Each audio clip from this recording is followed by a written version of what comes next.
अस्सलाम वालेकुम dear students. Compulsory English one BA BS BEd की कंपलसरी इंग्लिश वन, जिसमें कोर्स कोड 14235404 और 9407 हैं। इनकी आज हम यूनिट नंबर 2 को स्टडी करेंगे। ये बीए की भी यूनिट नंबर 2 है, बीएस की भी और बीएड की भी। सेम सिलेबस है, कोड्स मुख्तलिफ हैं लेकिन सेम सिलेबस है बीए बीएस और बीएड का कंपलसरी इंग्लिश वन का। तो कोड्स मुख्तलिफ हैं, कोर्स मुख्तलिफ हैं लेकिन सिलेबस सेम है। तो इन तीनों का बीए बीएस और बीएड की यूनिट नंबर 2 में टॉपिक्स जो हैं वो हैं seeking confirmation, the present perfect tense, synonyms and antonyms, informal letters, listening to a lecture and taking notes. तो ये सारे टॉपिक्स हैं इस यूनिट में। यूनिट नंबर 2 में हम हर एक टॉपिक को एक एक करके कंप्लीटली डिस्कस करेंगे, कंप्लीटली अंडरस्टैंड करेंगे और पढ़ेंगे, समझेंगे और सीखेंगे ताकि इम्तिहान के लिए हमारी तैयारी अच्छी हो सके। तो आपने कंप्लीट वीडियो देखनी है। अगर आप चाहते हैं कि आपकी तैयारी जो है वो अच्छी हो जाए तो कंप्लीट वीडियो देखनी है, स्किप नहीं करनी, ताकि आप आसानी से जो है वो इम्तिहान में कामयाब हो सकें। तो इस यूनिट में, यूनिट नंबर 2 में पहला टॉपिक है सीकिंग कन्फर्मेशन। सीकिंग कन्फर्मेशन का मतलब होता है तस्दीक चाहना, किसी चीज़ की तस्दीक चाहना। जैसा कि बाज़ औक़ात जो हम पढ़ते हैं और सुनते हैं उसकी तस्दीक चाहते हैं, या हम अपने दिमाग में मौजूद शकूक को दूर करने के लिए तस्दीक चाहते हैं। हम ये जानना चाहते हैं कि क्या वाक़या हुआ, किसने किया, क्या मनसूबाबंदी की गई और कोई वाक़या दरअसल किस तरह हुआ, और इन तमाम मामलात के लिए हम तस्दीक चाहते हैं। ऐसे तमाम जुमलों में सीकिंग कन्फर्मेशन का फंक्शन जो है वो इस्तेमाल होता है। तो यहाँ पे हियर इज़ अ सिचुएशन, दूसरा पैराग्राफ में लिखा हुआ है कि एक सिचुएशन है जिसमें एक आला ओहदे पर फायज सरकारी अफसर अपने घर से दूर इस्लामाबाद में गोली लगने से मर गया है, और एक पुलिस अफसर से न्यूज़ रिपोर्टर वाक़या के बारे में सवाल पूछ रहा है और तस्दीक चाह रहा है, तस्दीक हासिल करने की कोशिश कर रहा है। तो इस नीचे डायलॉग है, उस डायलॉग में हम देखते हैं कि न्यूज़ रिपोर्टर जो है वो कैसे तस्दीक हासिल करने की कोशिश कर रहा है उस वाक़या के बारे में। न्यूज़ रिपोर्टर कहता है, एसपी साहब, when exactly was mister but shot. तो न्यूज़ रिपोर्टर पूछता है, एसपी साहब किस वक्त मिस्टर बट को गोली मारी गई। तो सुप्रिटेंडेंट पुलिस कहता है, एट 8:30 दिस मॉर्निंग, इस सुबह 8:30 पे। तो न्यूज़ रिपोर्टर कहता है, वेयर डिड इट हैपन, कहाँ पे। तो एसपी कहता है, outside his house, he was leaving for work, he turned around to say good bye to his wife and at that moment he was fired upon. कहता है कि उसके घर के बाहर जब वो काम के लिए जा रहा था, वो पीछे मुड़ा गुड बाय अपनी वाइफ को कहने के लिए, तो उस लम्हे उस पर गोली चलाएगी। What weapon was used. News reporter पूछता है, कौन सा हथियार इस्तेमाल किया गया। एसपी कहता है, एन AK-47, AK-47 इस्तेमाल की गई। Was there anyone else in the street at the time, उस वक़्त गली में कोई और था। न्यूज़ रिपोर्टर पूछता है, एसपी कहता है, yes there were a few witnesses. तो हाँ, चंद गवाह हैं, यानी शाहिदीन हैं। न्यूज़ रिपोर्टर कहता है, so you have a description, यानी कि आपके पास बयान है। तो एसपी कहता है, यस। नेक्स्ट न्यूज़ रिपोर्टर पूछता है एसपी साहब, it's unbelievable, how can a man shoot someone in broad daylight in the centre of Islamabad and get away with it. कहता है ये कैसे हो सकता है, यकीन नहीं आता कि दिन की रोशनी में किसी को जो है इस्लामाबाद की हब में सेंटर में जो है वो मार दिया जाए और वो भाग भी जाए। तो एसपी कहता है well these criminals can do anything, ये जो है मुजरम ये कुछ भी कर सकते हैं। The man who was wearing a grey shalwar kameez and a black shawl walked past the minister's house, took the gun from under his shawl, fired at the minister indiscriminately as soon as he came out of his house and simply walked away. He didn't run. Those who saw the incident ran to help the minister. Nobody followed the man because he had a gun.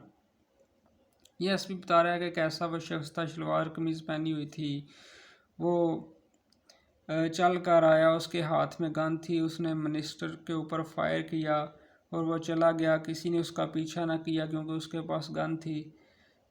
तो news reporter, ही just walked वे, वो चला गया है। Yes I believe so, कहता है हाँ, incredible, नाकाबिल यकीन। Yes it is, isn't it, कहता है हाँ ये है, क्या ये नहीं है काबिल यकीन।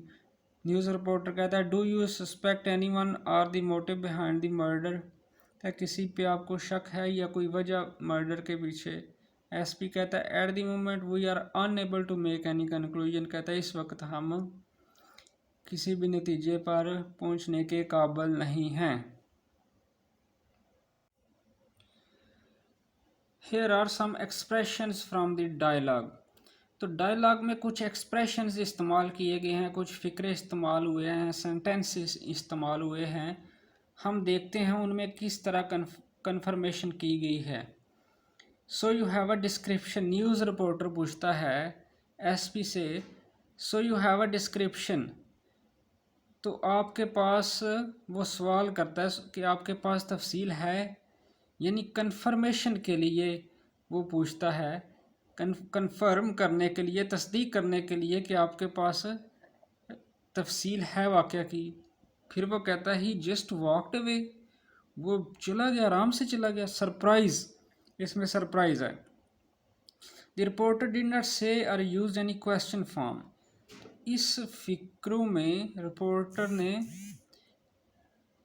क्वेश्चन फॉर्म वाले सेंटेंस नहीं बनाए, जैसा कि do you have a description और have you got a description, यानी डायरेक्ट क्वेश्चन नहीं पूछे लेकिन इनडायरेक्ट क्वेश्चन पूछे हैं और तस्दीक चाहिए, कंफर्मेशन हासिल करने की कोशिश की है।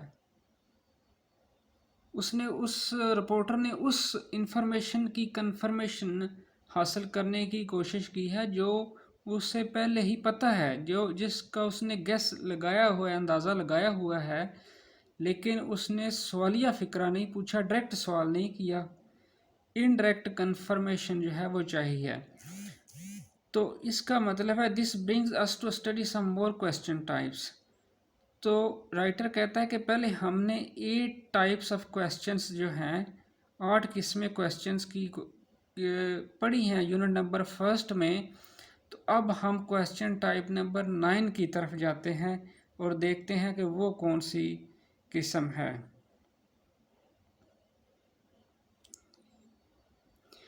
The reporter asked so you have a description, reporter ने पूछा कि तो आपके पास तफसील है, डिस्क्रिप्शन है। तो उस वक्त ही इज़ एक्चुअली आस्किंग, लेकिन वो असल में पूछ रहा है so do you have a description. असल में वो सवाल कर रहा होता है, लेकिन सवाल नहीं भी कर रहा होता, लेकिन सवाल कर रहा होता है। वो सवालिया फ़िक्रा नहीं होता जो वो पूछता है, जो बोलता है, लेकिन असल में वो सवाल ही कर रहा होता है। He was actually confirming what he has heard, जो कुछ उसने सुना होता है उसको कन्फर्म कर रहा होता है, उसकी तस्दीक कर रहा होता है। And when the SP told him that the murderer walked away, the reporter expressed surprise and reconfirmed information। जब SP उसको बताता है कि मर्डर चला गया, तो वो सरप्राइज का इजहार करता है और दोबारा तस्दीक करता है इंफॉर्मेशन की और कहता है he just walked away. He is actually asking did he just walk away. Actually वो पूछ रहा था did he just walk away, क्या वो चला गया, लेकिन वो सवालिया फिक्रा बनाए बगैर पूछता है। नेक्स्ट है जी एक्सरसाइज नंबर 1 इस यूनिट की। राइटर कहता है listen to the dialogue again and compare the tone of voice, stress and intonation of two question to understand this point. Exercise number 1 में here are 3 short dialogues, notice the questions being asked. They are actually not real questions but rather confirmation seeking questions. कहता है कि नीचे 3 dialogues हैं, उनमें questions जो हैं वो पूछे गए हैं, लेकिन वो असल क्वेश्चन नहीं है बल्कि कंफर्मेशन सीकिंग क्वेश्चंस हैं। रियल क्वेश्चंस नहीं हैं बल्कि कंफर्मेशन सीकिंग क्वेश्चंस हैं। तो ये हमने देखना है कि कैसे कंफर्मेशन सीकिंग क्वेश्चंस बनाए जाते हैं। इंस्पेक्टर कहता है योर आइडेंटिटी कार्ड प्लीज़, आगे सवालिया निशान, यानी कि आपका identity card please. ID card मांग रहा है इंस्पेक्टर, लेकिन असल सवाल पूछ रहा है उसको कि आपका कहाँ है आईडी कार्ड, लेकिन ये रियल क्वेश्चन नहीं है बना हुआ। तो आगे से मैंने कहता आई हैव लॉस्ट इट। आगे इंस्पेक्टर कहता है can I have your ID card please, ये सही क्वेश्चन बना हुआ है। Can you give me your ID card please, या फिर can you show me your ID card please. ठीक है, पहला जो है and your identity card please, ये रियल क्वेश्चन है, ये नीचे जो हैं ये रियल क्वेश्चंस हैं। उसके बाद ये मिसाल दी गई है, ये राइटर ने मिसाल दी है कि इस तरह जो है, जैसा पहला है and your identity card please, इस तरह के नीचे क्वेश्चंस जो हैं वो बनाए गए हैं जो कि रियल नहीं हैं। आपने इन क्वेश्चन को रियल क्वेश्चंस में और अप्रोप्रिएट मुनासिब क्वेश्चन की जो फॉर्म होती है उसमें चेंज करना है इन डायलॉग्स को। पहला डायलॉग है your name is Jamil Qureshi, आगे सवालिया निशान, ये रियल क्वेश्चन नहीं है, इसको हम करेंगे is your name Jameel Qureshi, is your name Jameel Qureshi, yes. You live near Native Jetty Bridge, इसको हम रियल क्वेश्चन में तब्दील करेंगे do you live near Native Jetty Bridge. वो कहता है yes I do. You are managing director of Allied Fittings Limited, are you the managing director of Allied Fittings. ये हो गया पहला डायलॉग, इसको हमने रियल क्वेश्चंस में तब्दील कर दिया। सेकंड डायलॉग है, इसको हमने, ये कंफर्मेशन सीकिंग क्वेश्चंस हैं बने हुए, हमने इनको रियल क्वेश्चंस में तब्दील करना है।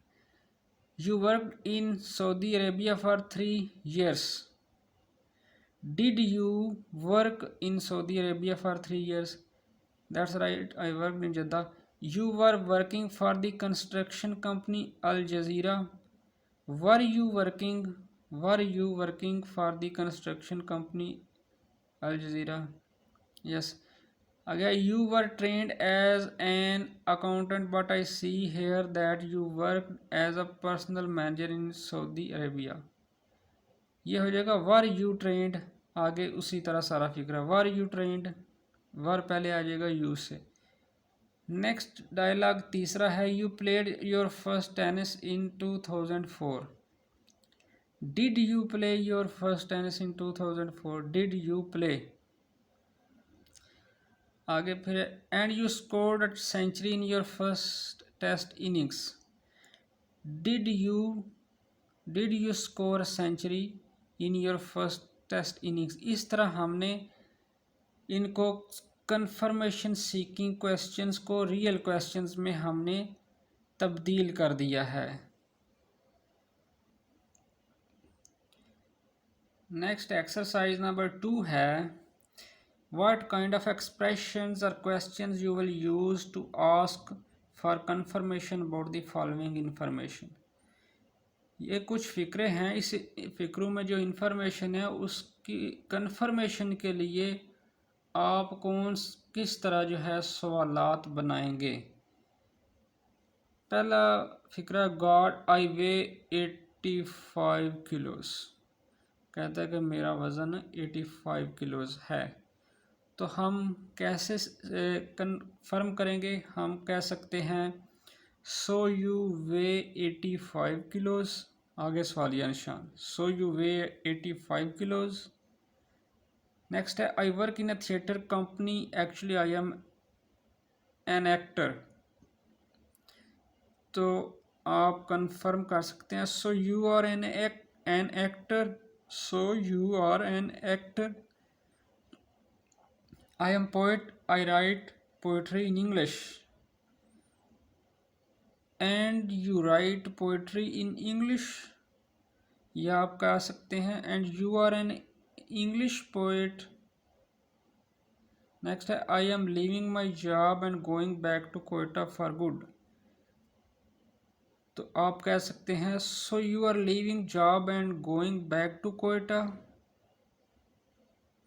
इस तरह आप कंफर्मेशन सीकिंग क्वेश्चन जो हैं वो बना सकते हैं। नेक्स्ट एक्सरसाइज नंबर 3 है, इसमें राइटर कहता है suppose someone gives you the following information and you are surprised, how will you express your surprise and ask for confirmation. It will be useful for you if you do this exercise with a friend. कहता है कि फ़र्ज़ करें कि कोई बंदा आपको मंदरजा Zail information देता है और आप सरप्राइज़ हो जाते हैं।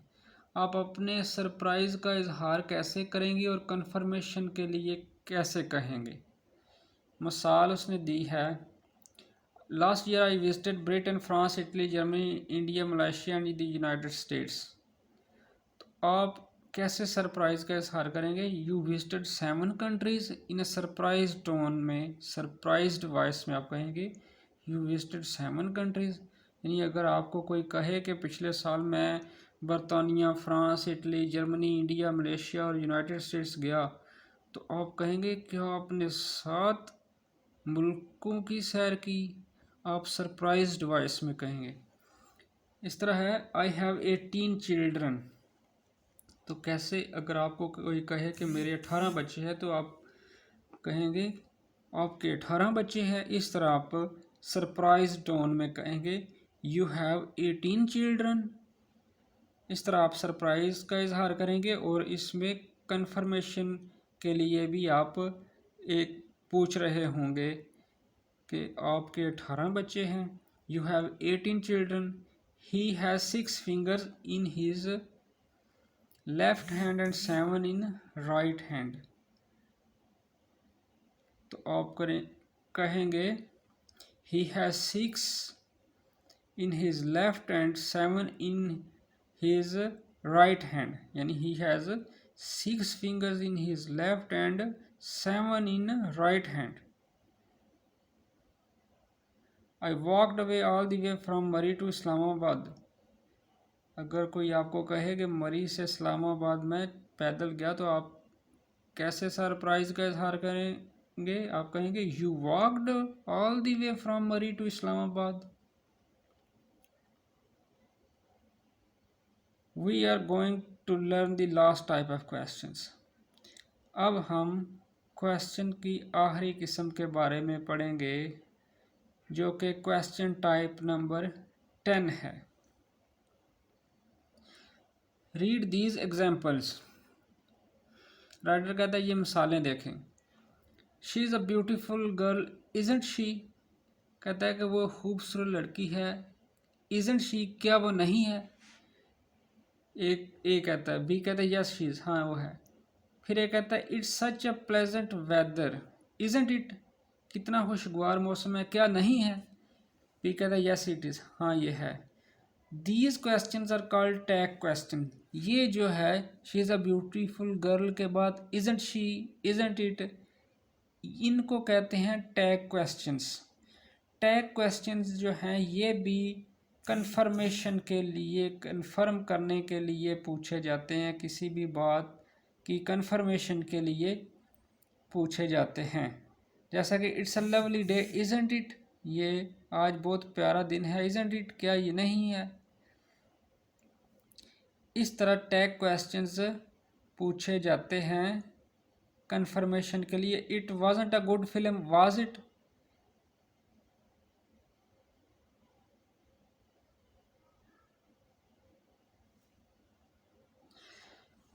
टैग क्वेश्चन जो हैं, जो हमने ऊपर पढ़े हैं, ये दो किस्म के होते हैं, पॉजिटिव और नेगेटिव। जैसा कि रूल ये है, positive statement it is a lovely day, ये एक आज एक बहुत ही प्यारा दिन है, इजंट इट, क्या ये नहीं है, it is such an expensive gift, isn't it. अगर स्टेटमेंट जो है, फिक्रा जो है वो पॉजिटिव होगा तो टैग क्वेश्चन जो है ये नेगेटिव होगा। आगे अगर स्टेटमेंट जो है वो नेगेटिव हो तो टैग क्वेश्चंस पॉजिटिव होगा। जैसा कि नेगेटिव स्टेटमेंट है, इट वाजंट यानी it was not a good film, ये अच्छी फिल्म नहीं थी। वाज इट, क्या थी। He is not a good man, वो अच्छा आदमी नहीं है। इज़ ही, क्या वो है। यानी कि अगर स्टेटमेंट पॉजिटिव हो तो उसके आगे जो टैग क्वेश्चन होगा वो नेगेटिव होगा। अगर स्टेटमेंट नेगेटिव है उसके आगे जो टैग क्वेश्चन होगा वो पॉजिटिव होगा। नेक्स्ट ये रूल ही डिस्कस हुआ जो मैंने आपको बता दिया है। तो एक्सरसाइज नंबर 4 इसी जो है टैग क्वेश्चंस के ऊपर है। ये पेपर के लिए इम्पॉर्टेंट टॉपिक है आपके लिए, इसको आपने ज़हन में रखना है। Tahir choose the correct tag to finish the sentence, sentence मुकम्मल करने के लिए टैग क्वेश्चन, नीचे 4 ऑप्शंस दी गई हैं, बताना है कि इस स्टेटमेंट के आगे कौन सा टैग क्वेश्चंस आएगा। ताहिर इज़ एन अकाउंटेंट, क्योंकि ये एक पॉजिटिव स्टेटमेंट है, नेगेटिव नहीं, तो इसके आगे नेगेटिव टैग क्वेश्चन आएगा।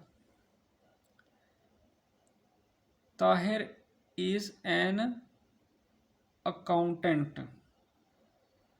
इसका होगा isn't he, isn't he. I am a good worker, am not I, इसका होगा am not I. Arfa is a grandmother, isn't she, isn't she, इसका टैग क्वेश्चन होगा Kamran is a doctor, isn't he.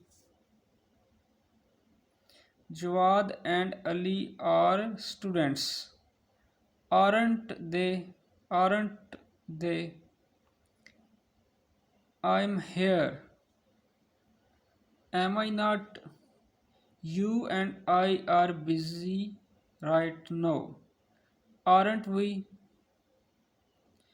It's windy today, isn't it? तो ये होंगे tag questions in sentences के, इन जुमलों के, जो कि आपने ज़हन में रखने हैं एग्ज़ाम्स के लिए। नेक्स्ट एक्सरसाइज नंबर 5 है, complete the following statements adding an appropriate tag question. Notice carefully if the statement is in positive और नेगेटिव। टैग क्वेश्चन लगा के इन स्टेटमेंट्स को कंप्लीट करना है और ज़हन में रखना है कि अगर स्टेटमेंट पॉजिटिव है तो टैग क्वेश्चन नेगेटिव होगा, अगर स्टेटमेंट नेगेटिव है तो टैग क्वेश्चन पॉजिटिव होगा।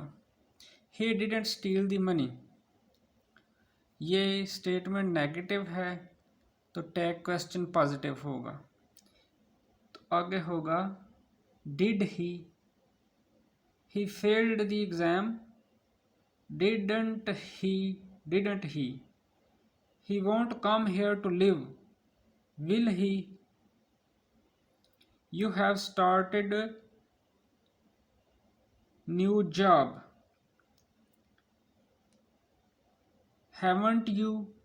You have started new job, ये पॉजिटिव स्टेटमेंट है तो टैग क्वेश्चन नेगेटिव होगा। You have started new job, haven't you?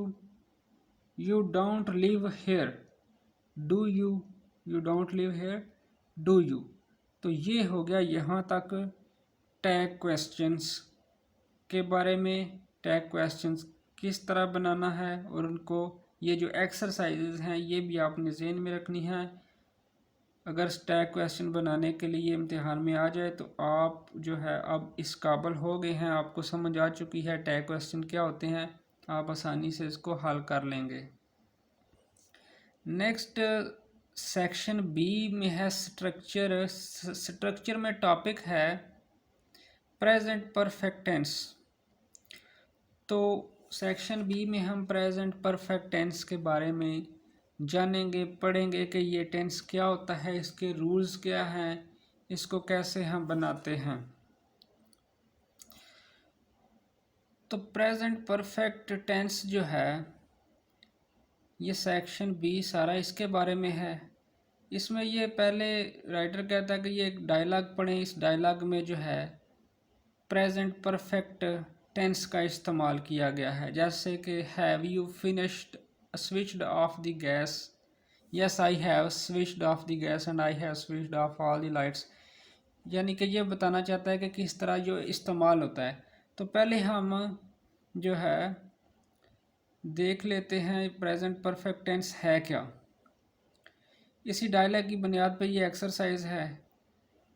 कहता है कि ये एग्जाम्पल उसने दी है, इस तरह ये फिक्रे मुकम्मल करें। Have you switched off the gas, yes I have switched off the gas. Have you switched off the lights, yes I have switched off the lights. Have you unplugged, yes I have unplugged. Have you closed the windows, yes I have closed the windows. Have you locked the back door, yes I have locked the back door.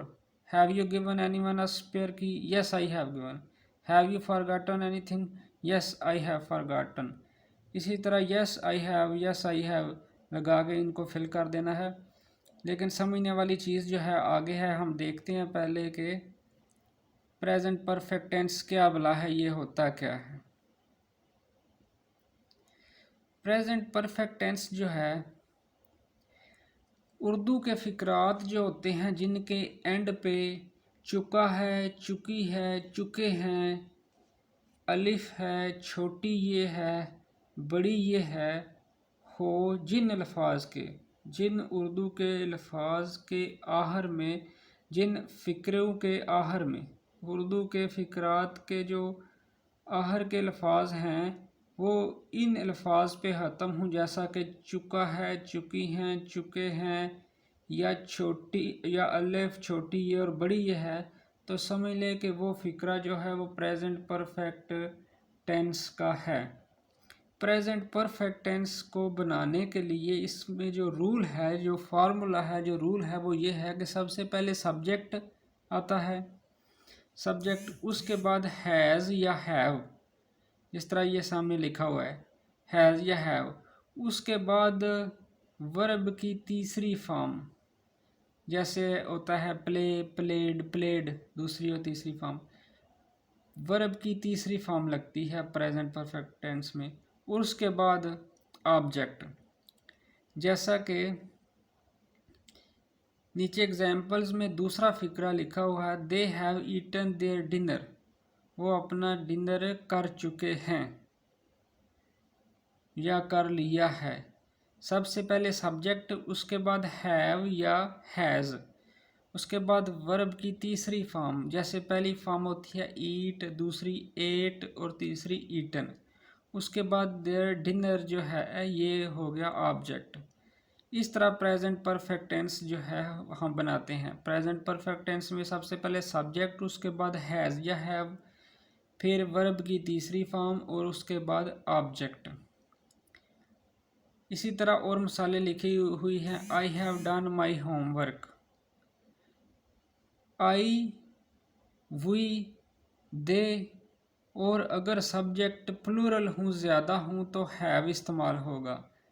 अगर subject जो है वो वाहिद हो, जैसा कि ही है, she है, it है, या कोई सिंगुलर सब्जेक्ट हो, तो फिर हैज़ इस्तेमाल होगा। मिसालें ये लिखी, आई have done my homework, I haven't done my homework, have you done your homework. इस तरह अगर मनफी बनाना हो तो हैव या हैज़ के बाद नाट लगा देते हैं तो मनफी हो जाता है। अगर सवालिया फ़िक्रा बनाना हो तो हैज़ और हैव को सब्जेक्ट से पहले लिख लेते हैं, तो इस तरह जो है वो सवालिया बन जाता है।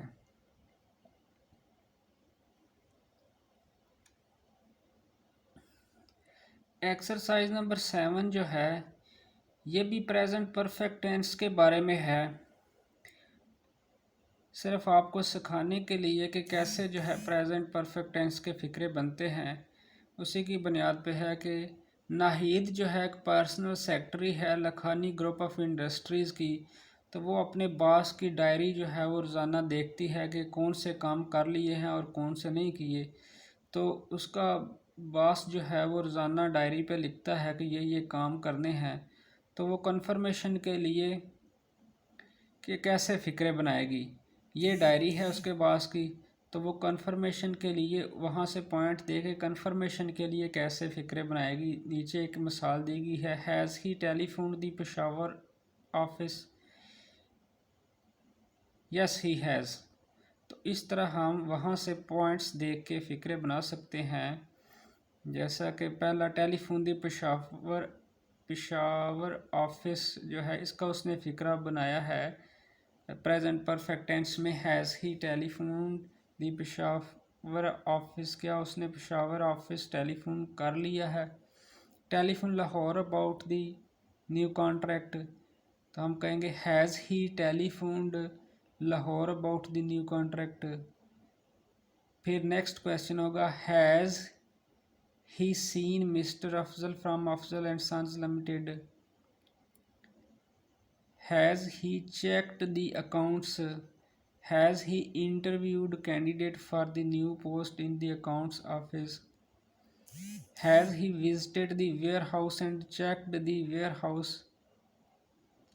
इस तरह हम फ़िक्रे बनाएंगे ये पांचों। नेक्स्ट एक्सरसाइज नंबर 9 है। इसमें तैमूर जो है एक टीन एज बॉय है जो कि जिसने अपने एग्ज़ाम्स जो हैं फाइनल उसके मुकम्मल हो चुके हैं, वो उसको छुट्टियां हैं और वो बहुत बोर फील कर रहा है और नहीं जानता कि क्या करे। उसकी माँ जो है उसको कुछ सजेशंस दे रही है कि ये चीज़ें कर लो, जिसमें वो इंटरेस्टेड नहीं है। तो वो किस तरह जो है जवाब देगा प्रेजेंट परफेक्ट टेंस इस्तेमाल करके। एक मिसाल दी गई है, माँ उसको कहती है Y don't you read this interesting novel. Y don't you, आप इस दिलचस्प नावल को क्यों नहीं पढ़ते। तो वो कहता है I have already read it, मैं पहले ही पढ़ चुका हूँ। तो इस तरह कहता है कि अगर आप तैमूर हों और आपकी माँ आपको ये कहे तो आप क्या जवाब देंगे प्रेजेंट परफेक्ट टेंस को इस्तेमाल करते हुए। Why don't you ask Salim to come over, तो आप कहेंगे I have asked Salim to come over. Why don't you play cricket with the boys from the neighbourhood, आप कहेंगे I have played cricket with the boys from the neighbourhood. Why don't you switch on the computer and go on the internet, आप कहेंगे I have switched on the computer and gone on the internet. इस तरह आप present perfect tense में जवाब देंगे। Section C है synonyms and antonyms. ये भी बहुत इंटरेस्टिंग टॉपिक है और बहुत इंपॉर्टेंट टॉपिक है आपके एग्ज़ाम्स के हवाले से। सबसे पहले सिनोनिम्स क्या होते हैं और एंटोनिम्स क्या होते हैं। सिनोनिम्स का क्या मतलब है और एंटोनिम्स का क्या मतलब है। What are synonyms and antonyms. Synonyms are words with similar or identical meanings. Synonyms ऐसे अल्फाज होते हैं जिनके एक जैसे मीनिंग्स होते हैं, जिनके मिलते जुलते मीनिंग्स होते हैं, एक जैसे मीनिंग्स होते हैं, सेम मीनिंग्स होते हैं जिन अल्फाज के, उनको हम कहते हैं synonyms. Antonyms are words with opposite meanings. Antonyms ऐसे अल्फाज होते हैं जिनके अपोजिट मीनिंग्स होते हैं, मुखालिफ मीनिंग्स होते हैं, उल्ट मीनिंग्स होते हैं। जिन अल्फाज के आपस में उल्ट अपोजिट मीनिंग्स हों, मुखालिफ मीनिंग हों, उनको हम कहते हैं antonyms. Read some examples of synonyms. Synonyms की हम कुछ एग्जांपल्स देखते हैं। ये डेफिनेशन आपने सिनोनिम्स और एंटोनिम की याद करनी है और इनको मिसालें जो नीचे हैं ये भी ज़बानी याद रखनी है। ये पेपर में आ सकता है कि what are synonyms and antonyms, give some examples. इस तरह राइटर आपको पूछ सकता है। ये बहुत इंपॉर्टेंट टॉपिक है पेपर के हवाले से। तो सिनोनिम्स की मिसालें बेबी एंड इन्फेंट, जैसे छोटे बच्चों को हम बेबी भी कहते हैं, इन्फेंट भी कहते हैं। सिमिलर मीनिंग, एक जैसे मीनिंग। स्टूडेंट एंड प्यूपल, शागिर्द को स्टूडेंट, शागिर्द एंड प्यूपल को भी शागिर्द कहते हैं। Pretty and attractive, smart and intelligent, sick and ill, funny and humorous, died and expired. Died जो बंदा फोत हो जाए उसको हम कहते हैं डाइड, एक्सपायर्ड भी कहते हैं। तो एक जैसे मीनिंग्स जिन अल्फाज के होते हैं उनको हम सिनोनिम्स कहते हैं। ये सिनोनिम्स की सारी एग्जाम्पल्स हैं।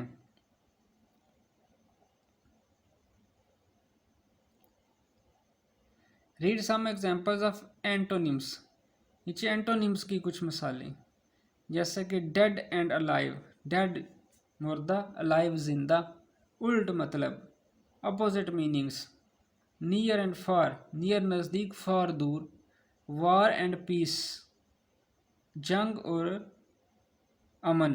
ट्रिमेंडस एंड आफुल, ये सारे उल्ट मीनिंग्स हैं, अपोजिट मीनिंग्स हैं सारे अल्फाज के। इनको हम कहेंगे एंटोनिम्स। इसके नीचे तस्वीर भी बनी हुई है। प्रेटी, अगली यानी खूबसूरत और बदसूरत। हैप्पी, सैड, खुश और गमज़दा। कोल्ड, सर्दी, हॉट, गर्मी। ये एंटोनिम्स की मिसालें हैं। बिग, बड़ा, लिटिल, छोटा।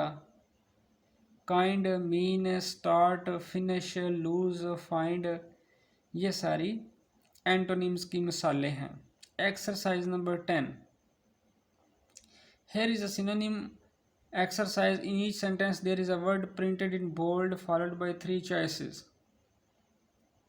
Choose the choice which is closest to the meaning of the bold word. तो कई एक्सरसाइज है सिनोनिम्स की बुनियाद पे। एक लफ्ज़ फ़िक्रे में है जो कि बोल्ड कर दिया गया है, उस लफ्ज़ का सिनोनिम बताना है। नीचे जो ऑप्शंस हैं उनमें से कौन सी ठीक ऑप्शन होगी, सिनोनिम्स आपने बताने हैं। That is a giant ant. Giant का मतलब होगा ह्यूज। जायंट का सिनोनिम होगा huge. I hate watching scary movies. Hate का सिनोनिम होगा dislike. We are studying about insects in school right now. Insects का सिनोनिम होगा bugs. I could see the candle's flame in the darkness. Flame का synonym होगा fire.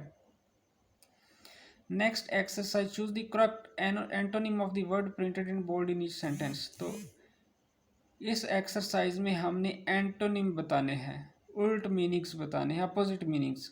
We are certain that he is a dishonest salesman. Dishonest का उल्ट जो होगा, opposite meaning जो होगा वो होगा ट्रूथफुल।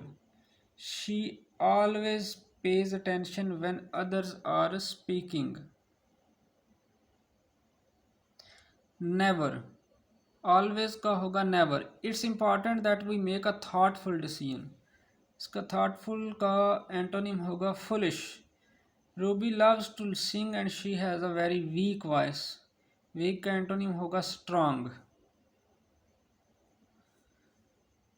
नेक्स्ट है एक्सरसाइज नंबर 12।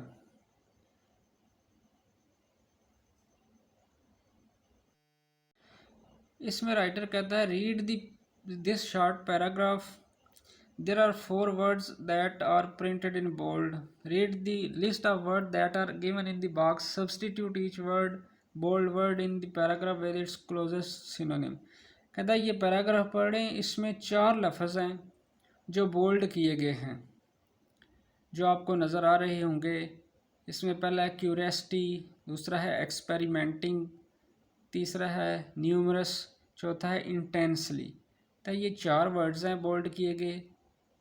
ये बताएं कि नीचे जो लिस्ट दी गई है अल्फाज की, जो कि हैं रिसर्चिंग, मैनी, पैशनेटली, इंक्विजिटिवनेस, बताएं कि इनके सिनोनिम्स कौन से हैं। ये जो पैराग्राफ में वर्ड्स हैं इनको सिनोनिम्स बताएं, नीचे लिस्ट में कौन से सिनोनिम्स हैं। तो ये पैराग्राफ पढ़ने के बगैर ही मैं आपको बता देता हूँ सिनोनिम इनके।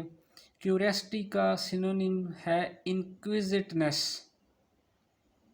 एक्सपेरिमेंटिंग का सिनोनिम है रिसर्चिंग। न्यूमरस का सिनोनिम है मैनी। इंटेंसली का सिनोनिम है पैशनेटली।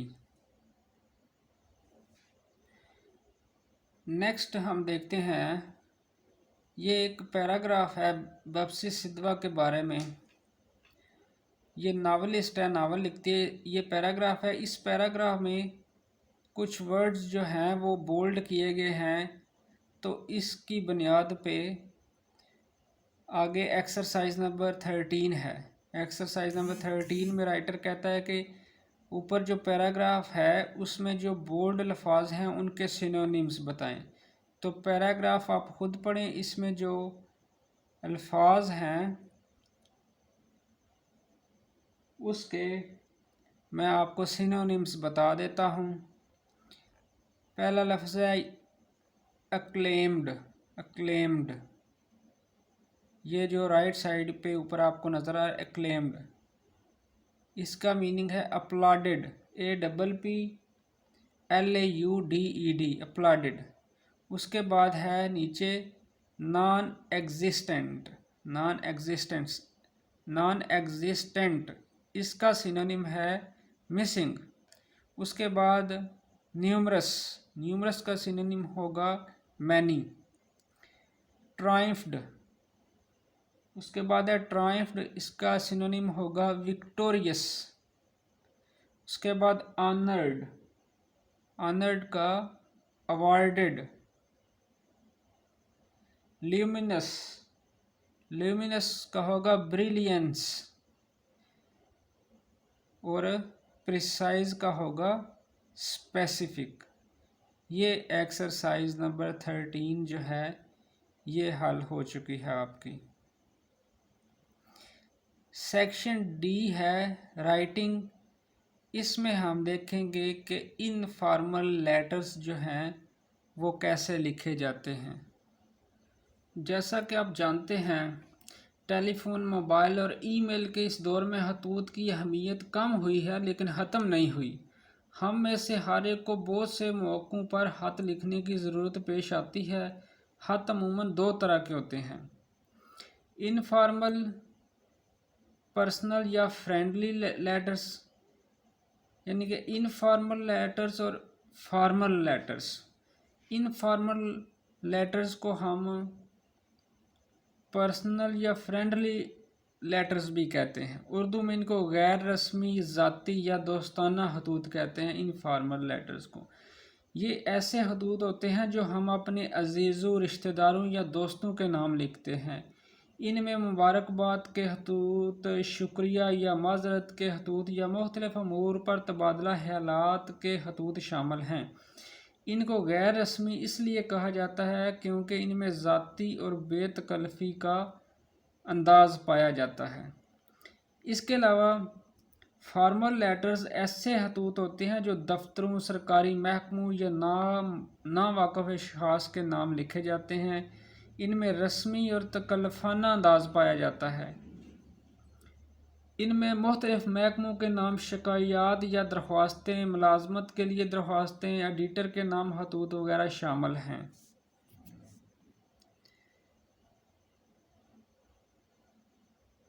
दी एड्रेस, सबसे पहले जो है Ahmed has written this letter, so he is the sender. Note carefully the position of the Ahmed's or sender's address. Sender's address should be put in the top right hand corner of the letter. Every letter must have the sender's address. तो सबसे पहले जो खत लिखने वाला होता है right side पे सबसे ऊपर उसका एड्रेस होना चाहिए, सेंडर का। जैसा कि नीचे लिखा है हाउस नंबर, पहले आप हाउस नंबर लिखें जैसे कि ये लिखा हुआ है। राइट साइड पे टॉप पे हाउस नंबर लिखें, हाउस नंबर जैसे ये लिखा हुआ है। उसके बाद स्ट्रीट नंबर, उसके बाद सिटी का नाम और उसके बाद जो है वो कंट्री का नाम।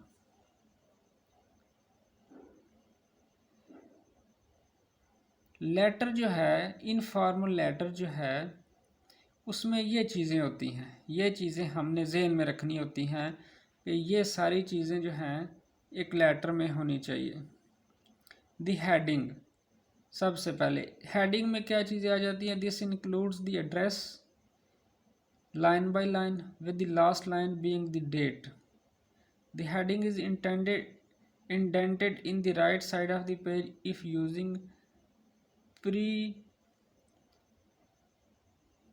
Addressed stationery just add the date. यानी कि हेडिंग्स में एड्रेस जो है ये होना चाहिए जैसे कि ऊपर लिखा गया है, आपने देखा है हेडिंग में एड्रेस जो है होना चाहिए house number, street number, city name और उसके बाद कंट्री नेम, उसके बाद डेट और उसके बाद आ गया जी ग्रीटिंग। हेडिंग के बाद दूसरी चीज़ जो है, दूसरा पार्ट जो है वो आ गया ग्रीटिंग और सैल्यूटेशन भी इसको कहते हैं, यानी सलाम दुआ। The greeting always ends with a comma. Greeting के बाद आपने कामा लगाना है। The greeting begins with the word dear and using the person's given name or relationship. जैसा कि हम लिखते हैं डियर अंकल शाहिद, उसके बाद कामा। फॉर्मल अगर लेटर होगा तो इस तरह, अगर इनफॉर्मल लेटर होगा तो हाय रूबी, हेलो विकी, इस तरह उसके बाद कामा। ये एड्रेस और ग्रीटिंग ये दो चीज़ें, ग्रीटिंग जो है एड्रेस जो है वो राइट टॉप पे आएगा, ग्रीटिंग जो है वो नीचे लेफ़्ट साइड पे आएगा। उसके बाद आ जाता है बॉडी, यानी लेटर की बॉडी। आप लेटर में क्या बात करना चाहते हैं, क्या कहना चाहते हैं, क्या कौन सा टॉपिक डिस्कस करना चाहते हैं। जो कुछ आप कहना चाहते हैं लेटर में वो आपने लेटर की बॉडी में लिखना है। उसके बाद the complimentary close. This short expression is always a few words on a single line, it ends in a comma, it should be indented to the same column as the heading. skip 1 to 3 spaces for the signature line। Complimentary close यानी कि कुछ complementary close जो है, कुछ line लिखना चाहते हैं, thank you so much या pay my regards to all at home, इस तरह के सेंटेंस कम्प्लीमेंट्री आप एंड पे लिखना चाहते हैं तो वो भी लिख लें। उसके बाद सिग्नेचर लाइन, उसके बाद आप right type your name, the handwritten signature goes above the typed name.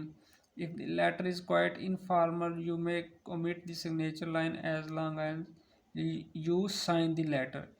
उसके नीचे जो है लेटर के आप एक सिग्नेचर लाइन जो है अपना नाम लिखें और उसके नीचे एक सिग्नेचर लाइन छोड़ें, उसके ऊपर अपना सिग्नेचर करें। इस तरह ये लेटर जो है ये फिनिश हो जाएगा। अगर पोस्ट स्क्रिप्ट जो है लेटर पे है तो begin it with PS and end it with your initials, तो वो भी आप लिख लें। Format for a friendly or personal letter. Following picture shows what a one page friendly or personal letter should look like. Horizontal lines represent lines of type. कहते हैं कि इस तरह एक फॉर्मल लेटर जो है उसको नज़र आना चाहिए। ऊपर राइट साइड पे आपने एड्रेस लिखना है, ये जो 3 लाइंस हैं, इधर आपने सैल्यूटेशन या greeting dear uncle, dear aunt, dear sister, इस तरह लिखना है। उसके बाद कामा, उसके बाद ये जो लाइंस हैं ज़्यादा, यहाँ आपने बॉडी होनी है लेटर की, आपने जो बात करनी है इधर लिख लेनी है। उसके बाद यहाँ कोई कम्प्लीमेंट्री क्लोज वगैरह लिखना है वो लिख लेना है। उसके बाद नीचे अपना नाम लिख लें, सिग्नेचर कर लें। इस तरह का जो लेटर है इनफॉर्मल लेटर वो नज़र आना चाहिए।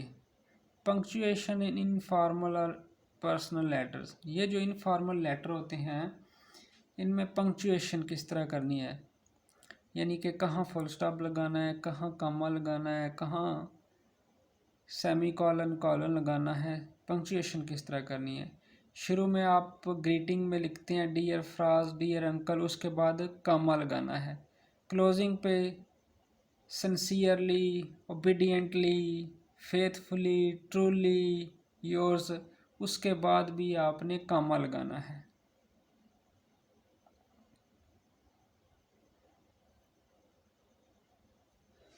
नेक्स्ट एक्सरसाइज नंबर 14 है। इसमें कहता है कि ये अंजम सलीमी है, इसने पर्सनल लेटर्स टू फ्रेंड्स को, अपने फ्रेंड्स को पर्सनल लेटर्स लिखे हैं और अपना एड्रेस जो है ये उसने इनकरेक्ट लिखा है, ठीक नहीं लिखा, यानी ऊपर नीचे लिखे हुए हैं इसने।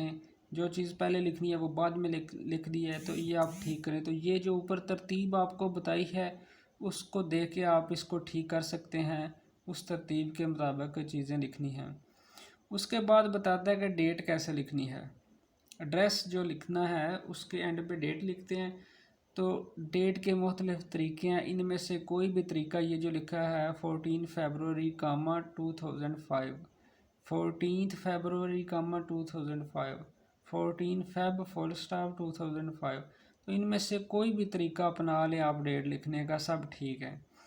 उसके बाद कहता है कि greetings and closings in a personal letter you can start with dear plus first name, यानी कि पर्सनल या इनफॉर्मल लेटर में आप इस तरह आप ग्रीटिंग जो है वो कर सकते हैं। डियर के बाद फर्स्ट नेम या फैमिली नेम भी लिख सकते हैं। फर्स्ट नेम डियर शाहिद या डियर मिस्टर शाह या मिस्टर बेग, इस तरह फैमिली नेम भी आप लिख सकते हैं। You can end a personal letter in a number of ways. अगर आप किसी इनफॉर्मल लेटर में किसी रिलेटिव को, किसी क्लोज़ फ्रेंड को लिख रहे हैं लेटर, तो उसमें आप जो है वो एंडिंग पे आप इस तरह लिख सकते हैं, लव कामा उसके बाद उस बंदे का नाम, या योर्स कामा उसके बाद उस बंदे या बंदी का नाम, या आप लिख सकते हैं योर सिंसियरली उसके बाद कामा और उस बंदे या बंदी का नाम। इस तरह आप एंडिंग कर सकते हैं इनफॉर्मल लेटर की। कहता है कि you want to write to the following people, how would you start and end each letter. कहता है कि दर्जा ज़ैल लोगों को अगर आप खत लिखना चाहें तो आप किस तरह स्टार्ट और एंडिंग करेंगे। या close friend home you have known for many years, एक आपका क्लोज फ्रेंड है जिसको आप कई सालों से जानते हैं, उसको आप कैसे खत लिखेंगे। One of your professors at college Amjad but, one of your professors at college, college में आप प्रोफेसर को लिखेंगे तो कैसे लिखेंगे। Ayesha Rahman mother of A close friend of yours, अपनी दोस्त की माँ को लिखेंगे तो कैसे लिखेंगे। योर फैमिली डॉक्टर जो है उसको लिखेंगे तो कैसे लिखेंगे, यानी उसमें आप ग्रीटिंग्स कैसे करेंगे और एंडिंग कैसे करेंगे। Opening sentence, if someone has already written to you this is a common way of starting letter we can say. अगर आप लेटर शुरू करते हैं और आप जिसको लेटर लिख रहे हैं उसने आपको पहले ही कोई लेटर लिखा हुआ है, तो आप इस तरह पहला फ़िक्रा लिख सकते हैं, many thanks for your letter, thanks for your letter. इनमें से कोई भी एक जुमला आप लिख सकते हैं, इससे आप अपना लेटर स्टार्ट कर सकते हैं। अगर उसके बाद अगर आपको कोई अच्छी खबर मिली जो उसने आपको लेटर लिखा, या कोई बैड खबर मिली, तो आप अगला नेक्स्ट सेंटेंस लिख सकते हैं, आई वॉज डिलाइटेड। अगर कोई अच्छी खबर मिली हो तो आप लिख सकते हैं I was delighted, I was happy, thrilled, pleased to hear that. अगर कोई बैड न्यूज़ आपको मिली हुई होगी उसके लेटर से, तो आप कह सकते हैं I was sorry, I was shocked, I was amazed. इस तरह आप अगला सेंटेंस लिख सकते हैं। ये 2 सेंटेंस हो गए। उसके बाद आप 3-4 सेंटेंस लिख लें जो आप बात करना चाहते हैं और उसके बाद क्लोजिंग कर लें। इस तरह आपका लेटर जो है ये मुकम्मल हो जाएगा। ये एक्सरसाइज नंबर 16 इतनी इंपॉर्टेंट नहीं है। नेक्स्ट आ जाएं एक्सरसाइज 17। इसमें कहता है choose one of the 3 subjects and write a letter to a friend or family member. कहता है कि इन 3 लेटर में से कोई एक जो है किसी एक टॉपिक पे आप लेटर लिखें। तो इसमें से मैं आपको लेटर नंबर 2 जो है, write a letter to a cousin and invite them to your wedding, ये लिखवा देता हूँ। आपने एड्रेस जो है ऊपर लिखा हुआ है जिस तरह उसी तरह लिखना है अपना एड्रेस। उसके बाद आपने ग्रीटिंग पे आ जाना है। ग्रीटिंग में लिख लें आप माय डियर अली, लिख लें माय डियर अली कामा। उसके बाद बॉडी जो है वो मैं आपको लिखवा देता हूँ, आप लिख लें, नोट डाउन कर लें, ताकि अगर पेपर में आ सके तो आप इस तरह जो है लेटर बना लें। आप कहेंगे I am fine here, I hope you will be fine also, here is a good news, The long awaited date of my wedding ceremony has been finally fixed. That is 15th of the next month. I heartily invite you to this happy occasion. I very happily tell you that it is an arranged marriage and I am quite happy as my future partner is quite pretty and highly educated. The formal wedding invitation card will follow with the details. Please come and bless us for the future. With good wishes. नीचे आप ending पे yours कामा और उसके बाद अपना नाम लिख लें। इस तरह आप जो है एक इनफॉर्मल लेटर जो है उसकी बॉडी लिखेंगे। तो उम्मीद है कि अब तक आपको पता चल गया होगा कि अगर लेटर लिखने के लिए आ जाता है तो ये जो तरतीब ऊपर दी गई है उसके मुताबिक आपने लेटर लिखना है, एड्रेस लिख लेना है, उसके बाद ग्रीटिंग, उसके बाद बॉडी में आपने जो बातें करनी हैं उस लेटर में जो बताया गया उसके मुताबिक आपने कुछ जुमले लिख देने हैं अगर पेपर में लेटर आ जाता है। उसके बाद आपने क्लोजिंग करनी है। क्लोजिंग पे योर्स के बाद योर्स सिंसियरली या योर्स या लव, उसके बाद कामा और उसके बाद अपना नाम लिख देना है। इस तरह जो है आपने लेटर लिखना है। इसमें जो एड्रेस, ग्रीटिंग और बाद में जो क्लोजिंग होती है इसके अलग मार्क्स होते हैं और जो बॉडी होती है इसके अलग मार्क्स होते हैं। तो दोनों के मार्क्स जो हैं वो शामिल करके आपको मार्क्स मिलते हैं लेटर के। नेक्स्ट है section E, listening to a lecture and taking notes,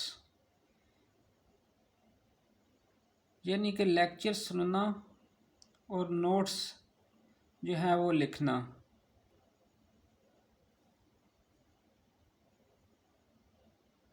तो इस सेक्शन में हम सीखेंगे कि लेक्चर जो है, कोई भी लेक्चर जो है वो आपको किस तरह सुनना चाहिए, और टेकिंग नोट्स यानी नोट्स जो है लेक्चर सुनते हुए आपने नोट्स जो हैं वो कैसे लिखने हैं।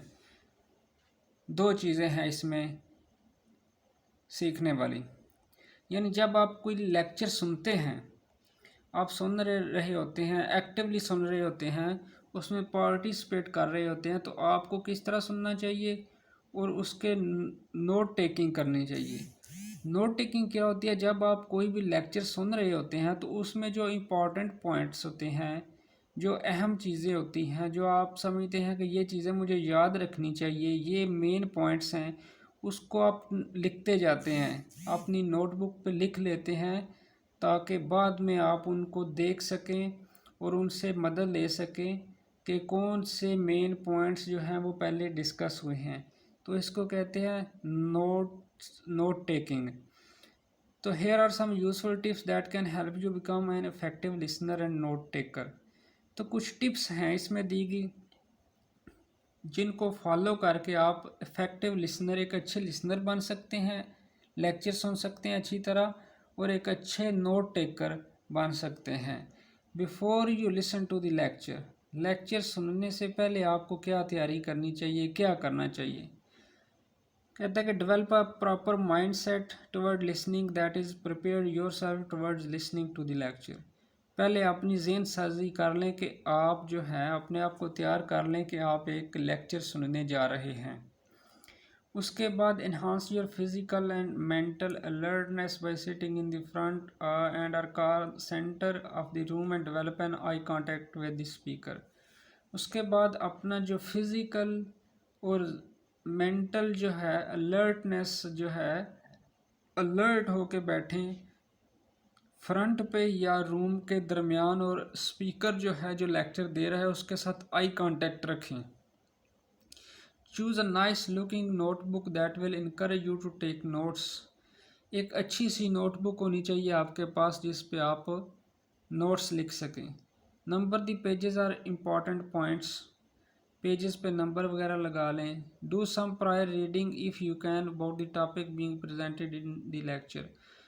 जो लेक्चर में टॉपिक डिस्कस होने वाला है अगर हो सके तो उसके बारे में पहले पढ़ के आएँ। तो ये चीज़ें आपने लेक्चर सुनने से पहले करनी हैं। एक अच्छी तरह लेक्चर सुनने के लिए आपको ये चीज़ें लेक्चर से पहले करनी चाहिए। उसके बाद राइटर कहता है कि while you listen to the lecture, जब आप लेक्चर सुन रहे हैं उस दौरान आपको क्या क्या करना चाहिए। वो है pay attention to the speaker for verbal postural visual clues to what's important. कहता है कि स्पीकर जो है, जो लेक्चर दे रहा है, वो क्या बोल रहा है, क्या पोस्चर बना रहा है, या विजुअल क्लूज जो हैं वो क्या दे रहा है, क्या चीज़ें दिखा रहा है।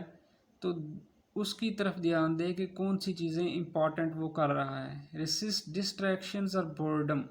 बोर्डम और डिस्ट्रैक्शन जो हैं, इससे इसको अपने पास नहीं आने देना।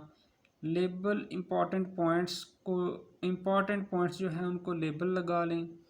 If your lecturer has an accent you find hard to understand or has mannerisms you find distracting, relax and attend even more carefully to the content of the lecture. कहता है कि अगर लेक्चरर का एक्सेंट जो है वो मुश्किल लग रहा है या आपका ध्यान भटक रहा है, तो रिलैक्स रखें अपने आप को, और लेक्चर को जो है वो ज़्यादा ध्यान से अटेंड करें। When possible, translate the lecture into your own words, but if you can't, don't let it worry you। कहता है कि अगर मुमकिन हो सके तो लेक्चर को अपने अल्फाज में जो है ट्रांसलेट कर लें अपने जहन में। Be consistent in your use of abbreviations, यानी एब्रीविएशन जो है अल्फाज के मुहफ़्फ़फ़ अल्फाज लिखते जाएँ। जब आप नोट्स लिखें तो मुहफ़्फ़फ़ एब्रीविएशंस लिखें, अल्फाज की मुकम्मल अल्फाज ना लिखें क्योंकि इतना टाइम नहीं होगा। Add visual clues to identify parts of your notes, for example using underlining, asterisks, arrows, boxes, bubbles, color, highlights। जब आप लिखें तो आप हाईलाइट कर सकते हैं अपने इम्पॉर्टेंट जो अल्फाज हैं, उनको कलर कर सकते हैं, उनको बॉक्सेस के अंदर लिख सकते हैं। इस तरह इम्पॉर्टेंट अल्फाज को। Ask questions if you don't understand, अगर आपको समझ नहीं आ रही तो सवाल पूछें इस लेक्चरर से। Add your own ideas and reflections keeping them separate from those of the speaker. तो उस लेक्चर में अपने आइडियाज़ और अपने ख्यालात जो हैं वो भी शामिल करें। Watch out for points that are emphasised or repeated by the lecturer, these are likely to come in your tests or exams. वो पॉइंट्स जिन पे लेक्चरर जो है वो ज़ोर दे रहे हैं या उनको बार बार बता रहे हैं, जिन पॉइंट्स को, उनकी तरफ ध्यान दें क्योंकि वो आपके एग्ज़ाम्स के लिए इम्पॉर्टेंट होंगे। Instead of closing your notebook as soon as the lecturer finishes and getting ready to leave, listen carefully to information given toward the end of the class. Sometimes the lecturer summarizes or highlights main points or may give possible questions etc। तो कहता है कि जब lecture ख़त्म हो जाए तो आप जो है जो इन्फॉर्मेशन एंड पे जो लेक्चरर देंगे उसको ध्यान से सुने। बाज़ का जो लेक्चरर हैं वो जो लेक्चर है उसको समराइज़ करते हैं या मेन पॉइंट्स जो है वो एंड पे बताते हैं, तो उनको ध्यान से आपने सुनना है और नोट डाउन करना है। After you listen to the lecture, lecture सुनने के बाद आपने क्या करना है। कहता है कि लेक्चर सुनने के बाद आपने रिव्यू योर नोट्स, एक दफ़ा रिव्यू कर लें, फिर देख लें नोट्स को, उनमें कोई गलती तो नहीं होगी, कोई चीज़ रह तो नहीं गई नोट करने वाली। फिल इन मिसिंग पॉइंट्स और मिसअंडरस्टूड टर्म्स फ्रॉम टेक्स्ट और अदर क्लास फेलोज, जो चीज़ें रह गई हैं या जिनकी समझ नहीं आई वो दूसरे क्लास फेलोज से पूछ लें। Edit your notes, labelling main points, remember clues and questions that may need further answers.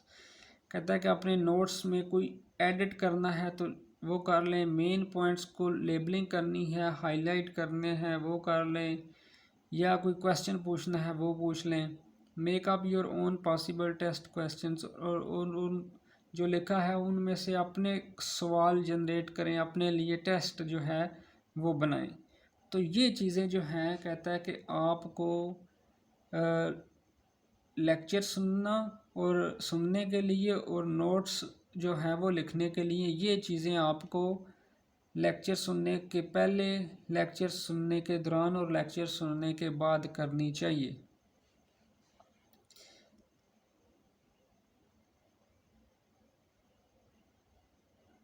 Next है जी recognising lecture structure and taking notes. कहता है कि लेक्चर का स्ट्रक्चर जो क्या क्या क्या होता है, कोई भी लेक्चर जो होता है, एक अच्छा लेक्चर जो होता है उसका स्ट्रक्चर क्या होता है, ये राइटर आपको बताना चाहता है। उसमें कौन कौन सी चीज़ें होती हैं लेक्चर के स्ट्रक्चर में, और उस स्ट्रक्चर के मुताबिक ही आपको नोट्स लिखने चाहिए। कहता है कि लेक्चर में पहली चीज़ होती है इंट्रोडक्शन, यानी कि लेक्चरर जो है वो इंट्रोडक्शन करवाता है लेक्चर की सबसे पहले। उसके बाद गिविंग बैकग्राउंड इंफॉर्मेशन, उसके बाद उसकी बैकग्राउंड इंफॉर्मेशन उस टॉपिक की देता है कि पहले इस टॉपिक पे क्या हुआ, क्या काम हुआ, पहले कैसे पढ़ाया जाता था, बैकग्राउंड इंफॉर्मेशन। उसके बाद डिफाइनिंग, उसके बाद वो डेफिनेशन डिफाइन करता है उस टॉपिक को। उसके बाद एन्यूमरेटिंग या लिस्टिंग, उसकी लिस्टिंग कर लेता है उस टॉपिक की कि इसमें ये टॉपिक्स हैं, ये चीज़ें हैं इस लेक्चर में। फिर गिविंग एग्जांपल्स, फिर वो मिसालें देता है। उसके बाद शोइंग इम्पॉर्टेंस या एम्फेसाइजिंग, उसके बाद वो उन चीज़ों की, उन टॉपिक्स की, उन एग्जांपल्स की इम्पॉर्टेंस के बारे में जो है वो बात करता है कि ये चीज़ें के इम्पॉर्टेंट हैं। उसमें इम्पॉर्टेंस में वो फिर मुख्तलिफ़ चीज़ें बताता है, क्लैरिफाई करता है, एक्सप्लेन करता है, या और लफ्ज़ों में बताता है, या मूविंग ऑन या चेंजिंग डायरेक्शन मुख्तलिफ़ अंदाज में समझाता है। गिविंग फर्दर इंफॉर्मेशन, मज़ीद जो मालूमात देते हुए इम्पॉर्टेंस उसकी बताता है। Giving contrasting information, classifying, digressing, referring to visuals, और फिर उसके बाद कंक्लूजन करता है। तो ये होता है स्ट्रक्चर, जो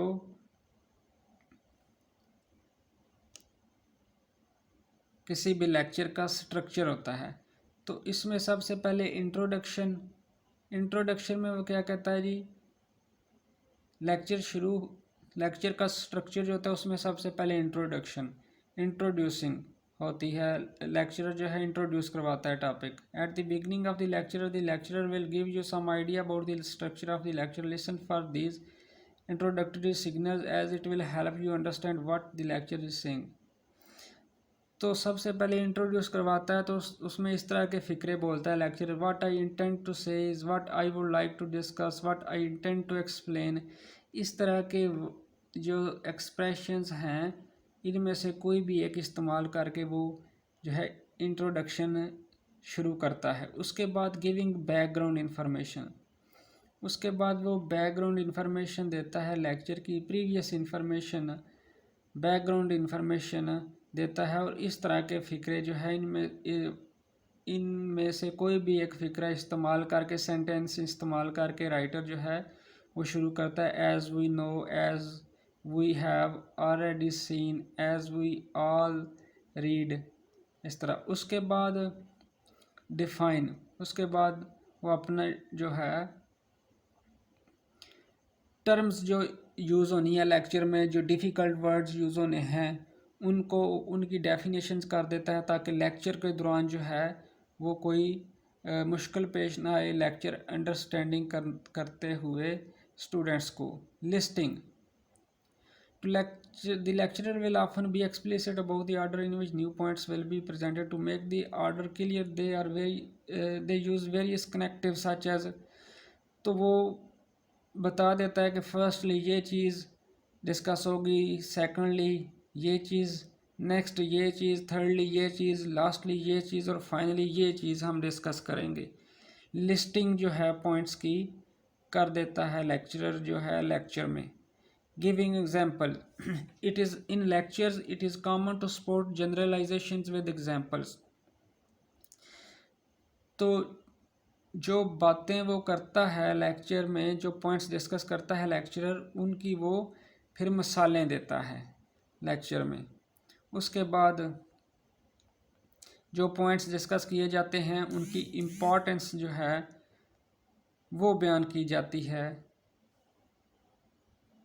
डिटेल में उनकी इम्पॉर्टेंस डिस्कस की जाती है। तो ये था लेक्चर जो है, लेक्चर का जो स्ट्रक्चर है, और टेकिंग नोट्स जो है वो आपने किस तरतीब से लेने हैं।